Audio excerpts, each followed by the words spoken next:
Hello guys, Sarah Gaston here. Listen, thank you so much for joining me.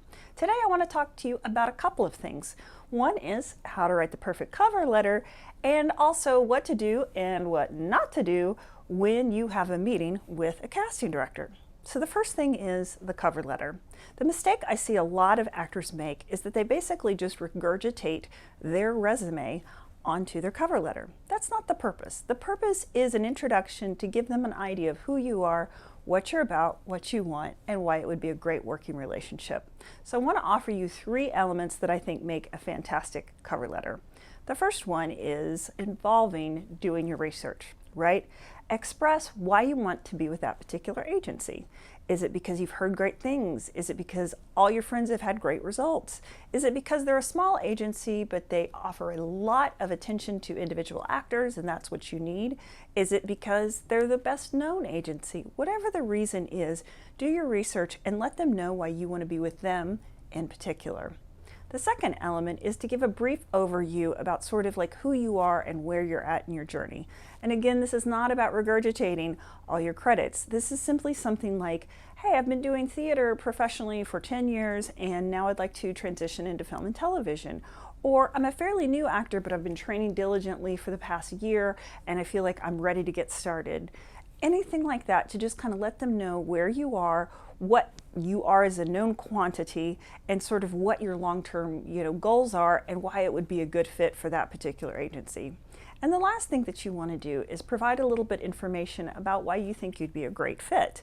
Now, again, this isn't about explaining to the agency why you are so fantastic, but offer some concrete things like, well, I always take the note really well when a director gives me feedback, or I have a really flexible job and I can drop everything and go to an audition at any time, or I can travel out of town to audition, or I'm known for my really powerful work ethic and I'm always 15 minutes early everywhere, or whatever it is. But tell them why you're like a fantastic catch as far as a client. And some people will say the agent works for you, so they need to come after you. And that's true. And sometimes you will have agencies approach you. But if you really want to get with the agency of your choice, and sometimes that means like playing up a little bit, you're going to do what you can do to reach out and coax and encourage and develop that relationship. So anyway, those 3 elements: why you want to be with the agency, where you are in your journey, and why you would be a great fit. Okay, so those are the 3 elements of cover letters. Now, moving on to the casting director meeting. So I'm going to offer you a cautionary tale. A few years ago, I was in Los Angeles waiting for a meeting with a casting director at a local coffee shop. And while I was waiting, I saw this young man sit down and begin to speak to this woman. And he basically leaned forward, gave her his headshot and resume, and just began to kind of like vomit his credits all over her, right? And she just kind of sat there with this kind of glazed look on her eye, and she just let him talk. And he was really wound up and he's really excited, and that's understandable.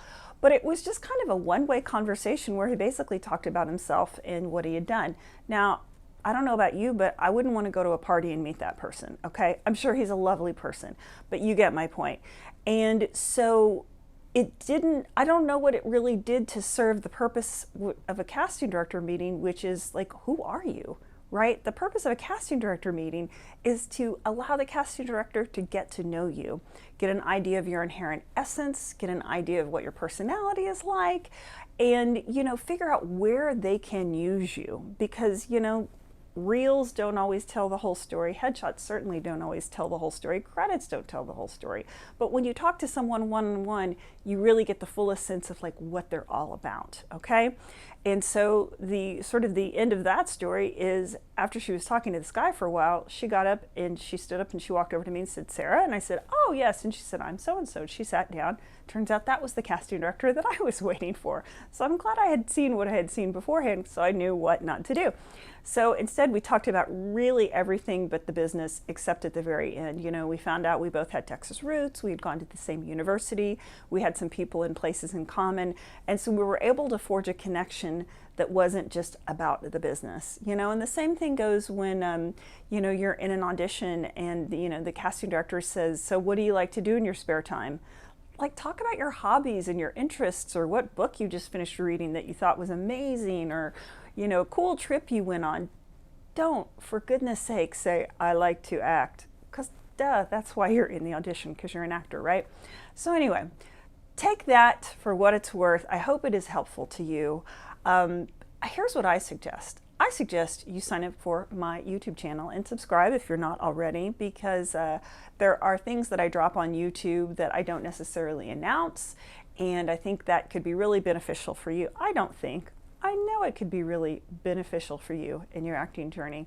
And if you want all the goodies, I would also encourage you to sign up for my email list, because there are things that I share on my email list that I don't share anywhere else. Anyway, thank you so much for watching, and as always, break a leg out there.